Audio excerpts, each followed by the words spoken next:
right? Like you always have a CRO, you always have a VP of sales, a director of sales, a sales manager, an AE, an SDR, an account manager. That whole org chart always exists. It's just in the early days, it's the CEO that's at the top, and all the other roles are underwater or underground. And because they're underground, the CEO's got to do them. And as you progress in that kind of founder journey, you kind of get another layer above ground. And it's not always the like, I definitely don't mean this to say like you should hire a CRO first, going from like founder to like, first hire.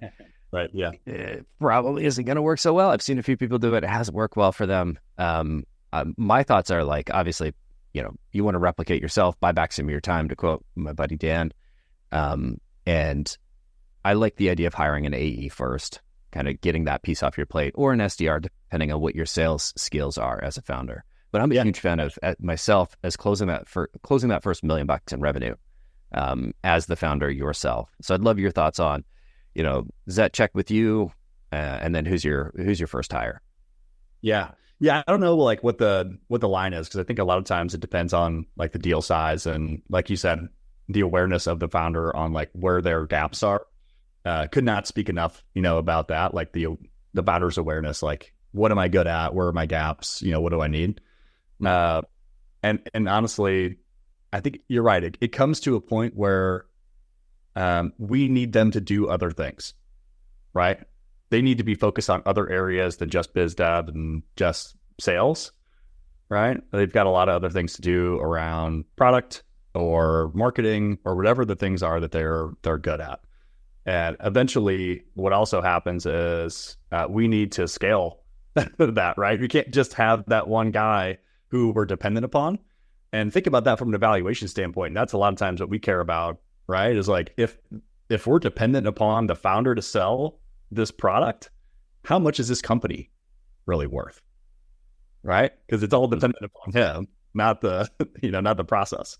So we have to be able to extract that out of them. Who do you hire first?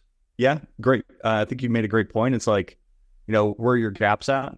I think, personally, if I'm a founder and I just want to have more conversations at first, right? And I'm thinking about taking away the tasks from you that are like the least, not necessarily like the lowest value, but like some sort of common denominator like that, right? Like, should you be spending all your time cold calling, or should you be spending all your time talking, and like working deals through the sales process? So like, if it's me, I'm trying to find somebody either in marketing that's going to drive inbound leads, like right to me, that are booked, or I'm going to go find somebody, that's going to work outbound and hand stuff to me that's already set up on a platter, right? And that allows me also, if I hire that first one that's more of like an SDR role, to advance that person in their career and in the business as well, and kind of coach them, to a point that I like.